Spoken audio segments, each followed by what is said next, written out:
Good morning everyone, class 12th. I hope you and everyone at your place are stay healthy and safe. Let's start our chapter number 2, Lost Springs, from your book Flamingo. This is your chapter 2, Lost Springs.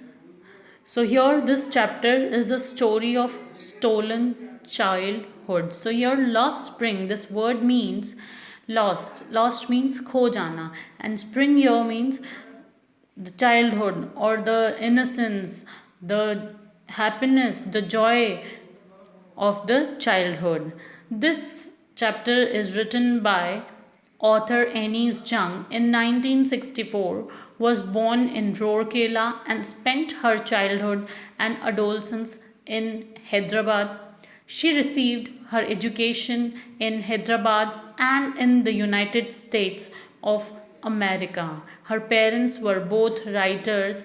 Anais Jung began her career as a writer in India. She has been an editor and columnist for major newspapers in India and abroad and has authored several books. The following is an excerpt from her book titled Lost Springs, Stories of Stolen Childhood. Here she analyzes the grinding poverty and traditions which condemn these children to a life of exploitation. So basically, the chapter is all about that how due to some of the jobs or due to poverty, due to exploitation of childhood, how the innocence is disappeared. So Annie's जंग जो हैं वो रोरकेला में पैदा हुई. उन्होंने अपना childhood जो है या अपनी जो अडोलसेंस एज है वो हैदराबाद में निकाली. शी रिसीव्ड, उन्होंने अपनी एजुकेशन हैदराबाद से ली और फिर वो यूएसए चली गई. उनके पेरेंट्स जो हैं दोनों राइटर्स थे. She begin her career as a writer in India. उन्होंने अपने करियर की स्टार्टिंग इंडिया में करी. उसके बाद वो एक एडिटर, कॉलमिस्ट और न्यूज़पेपर्स में आने लगी. उसके बाद वो फिर अब्रॉड गई and has authored several books, और उन्होंने काफ़ी सारी बुक्स लिखी. ये चैप्टर जो है ये एनीस जंग के उन्हीं कुछ पार्ट्स में से लिया गया है और उनकी एक बुक है lost spring.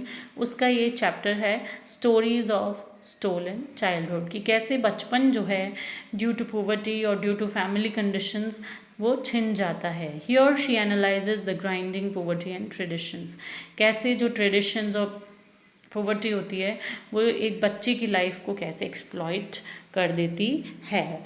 Now students, start our chapter from here. Sometimes I find a rupee in the garbage. So basically the heading of this particular one is like sometime I find a rupee in the garbage, कि कभी कभी मुझे garbage में या कचरे में कुछ पैसे मिल जाया करते थे. Why do you do this? I asked Sahib, whom I encounter every morning, scrounging for gold in the garbage dumps of my neighborhood. Sahib left his home long ago. She admits the green fields of Dhaka.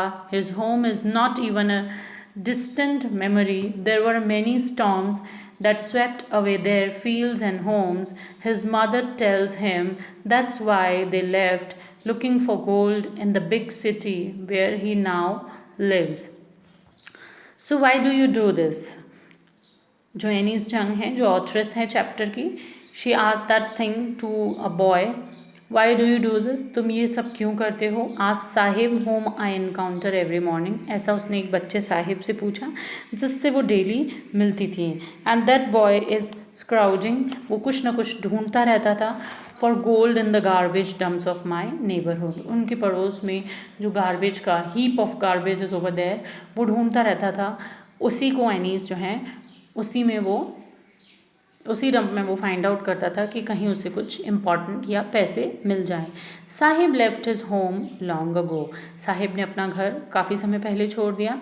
Set amidst the green fields of Dhaka. और उसके बाद वो ढाका की green fields में आके amidst here means being surrounded by something, यहाँ आकर बस गया। His home is not even a distant memory, उसके लिए जो उसका होम है वो एक ज़्यादा डिस्टेंट मेमोरी नहीं है।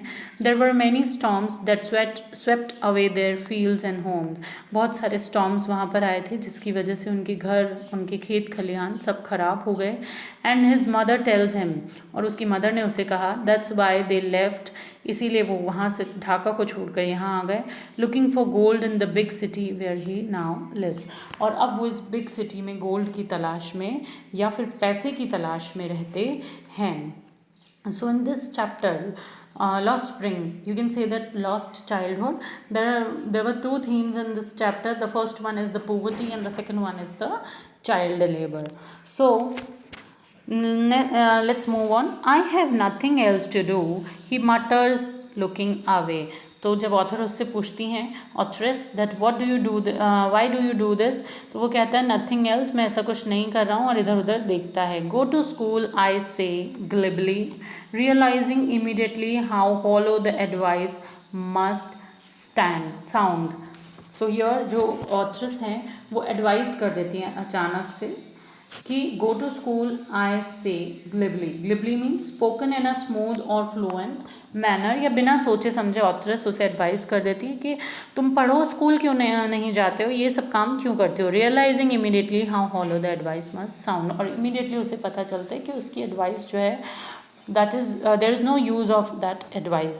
There is no school in my neighborhood, when they build one I will go.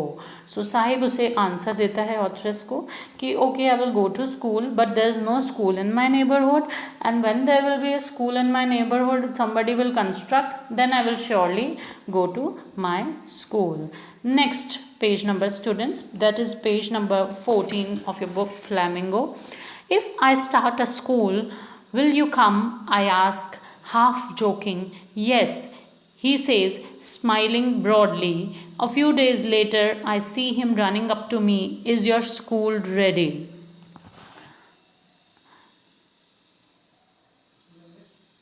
तो ऑथरेस उस बच्चे से सवाल पूछती हैं साहिब से, if I start a school will you come. So वो बच्चा कहता है यस, अगर आप स्कूल स्टार्ट करोगी तो यस, ही से स्माइलिंग ब्रॉडली। ऑथरेस ऐसा सब कुछ मजाक में कहती हैं बट जो बच्चा है वो नहीं कहता। A few days later I see him running up to me, is your school ready. और कुछ दिनों बाद एक ऐसी बात होती है जब वो उनकी कॉन्वर्सेशन वहीं ख़त्म हो जाती है, एंड कुछ दिन बाद जब ऑथरेस उसे वापस दिखती है तो वो बच्चा उससे सवाल पूछ बैठता है कि क्या आपका स्कूल रेडी हो गया है। It takes longer to build a school, I say, embarrassed at having made a promise that was not meant, but promises like mine abound in every corner of his bleak world.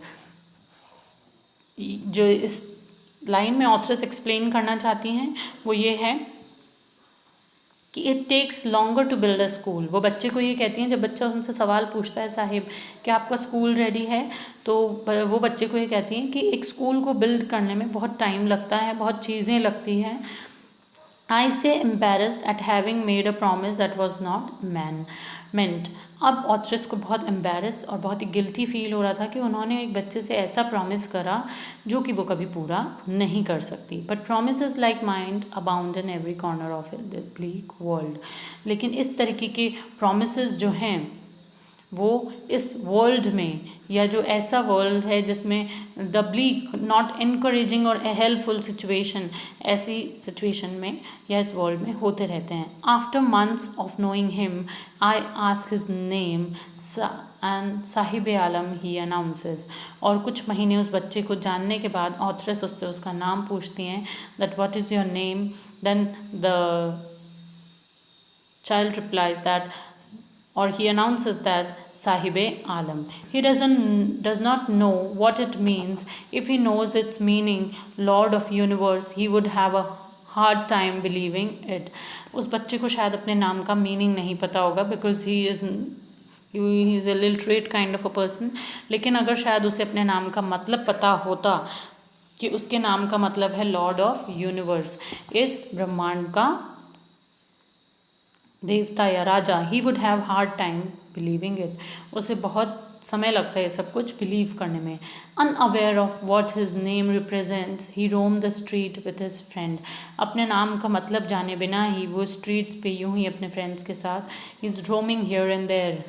N army of barefoot boys who appear like the morning birds, और ऐसा लगता है जैसे एक जो ये छोटे बच्चे हैं जो गार्बेज में से कुछ न कुछ पिक करते हैं, इनकी आर्मी जो है वो भी कैसे आर्मी है जहाँ पर इन बच्चों के पास पहनने के लिए अच्छे कपड़े नहीं हैं, इवन पहनने के लिए स्लीपर्स और शूज़ भी नहीं हैं, और ये बेयर फुट यानी नंगे पैर ही मॉर्निंग में ऐसे एक जगह से दूसरी जगह जा रहे हैं जैसे कोई बर्ड्स एक जगह से दूसरी जगह जा रही होती हैं। Who appear like the morning birds and disappear at the noon, और जब तक दोपहर होती है ये बच्चे गायब हो जाते हैं, या इनका वर्क जो है वो मॉर्निंग का ही होता है basically.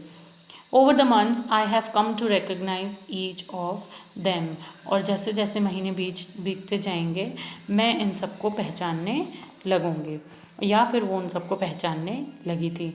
Y aunt you wearing chappals I ask one, तो ऑथरेस उनमें से एक को कह देती हैं कि क्यों तुमने स्लिपर्स नहीं पहनी हुई है। My mother did not bring them down from the shelf he answers simply, तो वो आंसर करता है कि क्योंकि मेरी मदर ने स्लीपर्स को शेल्फ से नहीं उतारा था, दैट इज़ वाई मैं स्लीपर्स पहनकर नहीं आया हूँ। Thank you everyone class, I will or we'll start our next part in our next video. Till then, stay safe everyone.